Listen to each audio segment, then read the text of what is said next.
আপনার কি এই ধরনের মেসেজ এসেছে যেটি আপনাদের রেশন কার্ড অফিস থেকে?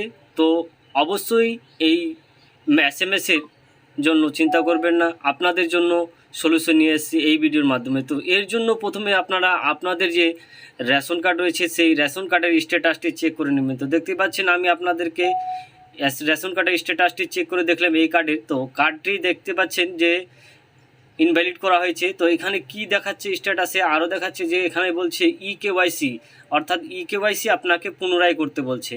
তো এর জন্য যদি আপনাদেরকে আপনাদের যে রেশন কার্ড রয়েছে সেই রেশন কার্ডের যে আধার লিঙ্ক করার জন্য সরকারের তরফ থেকে আপনাকে অবশ্যই মেসেজ করা হচ্ছে।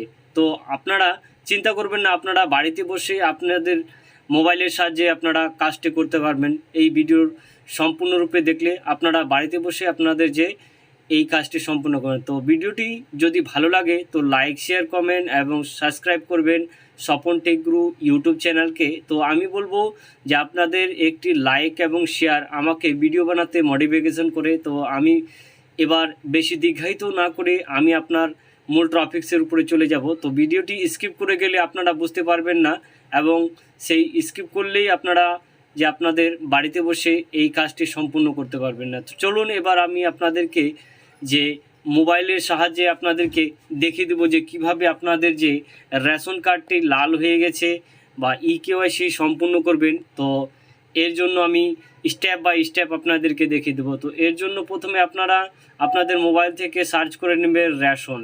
তো এই রেশন অপশনে যখনই সার্চ করবেন এরকম ইন্টারফেসটি আপনাদের সামনে খুলে যাবে।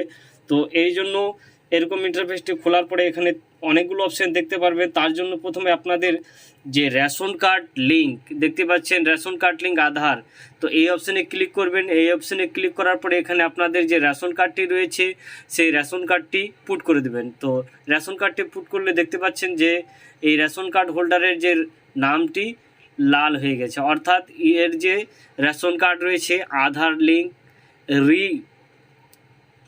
লিঙ্ক করতে বলছে। তো এর জন্য আপনি প্রথমে আপনার আধার নাম্বারটি পুট করে দেবেন। আধার নাম্বার আমি এখানে পুট করে আপনাদেরকে দেখিয়ে দেবো। তারপর টার্ম অ্যান্ড কন্ডিশনের উপরে ক্লিক করবেন। ক্লিক করার পরে আপনাদের যে রেশন কার্ড রয়েছে সেই রেশন কার্ডের আধার কার্ডের সঙ্গে লিঙ্ক করার জন্য আধার কার্ডের সঙ্গে মোবাইল নম্বর লিঙ্ক থাকা অবশ্যই প্রয়োজন। তো যখনই ক্লিক করবেন তো আধার কার্ডের সাথে যেটি মোবাইল নম্বর রয়েছে সেই মোবাইল নম্বরে ওটিপি চলে যাবে। তারপরে ওটিপিটি যাওয়ার পরে এখানে আপনারা যে আপনাদের আধার কার্ডের এসএমএসটি এখানে ফিল করে দেবেন। এসএমএসটি ফিল করার পরে এখানে সাবমিট বটনে ক্লিক করে দেবেন। যখনই সাবমিট বটনে আপনি ক্লিক করে দেবেন তো আপনাদের সামনে দেখতেই পাচ্ছেন যে আপনাদের পুরো ডিটেল খুলে আসবে, অর্থাৎ দেখতেই পাচ্ছেন যে এই আধারের পুরো ডিটেলটি খুলে আসছে। এরকম করে আপনাদেরকে সামনে দেখতে পারবেন। দেখার পরে এখানে ভেরিফাই অ্যান্ড সাবমিট অপশানে ক্লিক করবেন। তো আমি ভেরিফাই হয়ে গেছে, তো এখানে সাবমিট বটনে ক্লিক করলাম। তারপরে দেখতে পাচ্ছেন এরকম ইন্টারফেসটি খুলে যাবে। এরপরে আপনাদের যে আরেকটি কাজ রয়েছে, আপনাদের যে এখানে অ্যাস এন্ড নো রয়েছে, অর্থাৎ যদি আপনি মোবাইল নম্বরটি লিঙ্ক করতে চান তো এখানে অ্যাস অপশানে ক্লিক করবেন। অ্যাস অপশানে ক্লিক করলে আপনাদের যে মোবাইল নম্বরটি রয়েছে সেই মোবাইল নম্বরটি ফিল করে দেবেন। মোবাইল নম্বরটি ফিল করার পরে এখানে ওটিপি পেস্ট করে দেবেন, অর্থাৎ 4 সংখ্যার একটি ওটিপি যাবে। সেই ওটিপিটি পেস্ট করলেই আপনাদের যে রেশন কার্ডের সঙ্গে মোবাইল নম্বর লিঙ্ক সাকসেসফুলভাবে হয়ে যাবে। তো দেখুন এইভাবে আপনাদেরকে এখনও ওটিপিটি আমার মোবাইলে আসেনি, তো মোবাইলে যখনই চলে আসবে আমি এখানে ওটিপিটি চলে আসছে, তো আমি এখান থেকেই দেখতে পাচ্ছেন ওটিপিটি এখানে ফিল করে দেবো।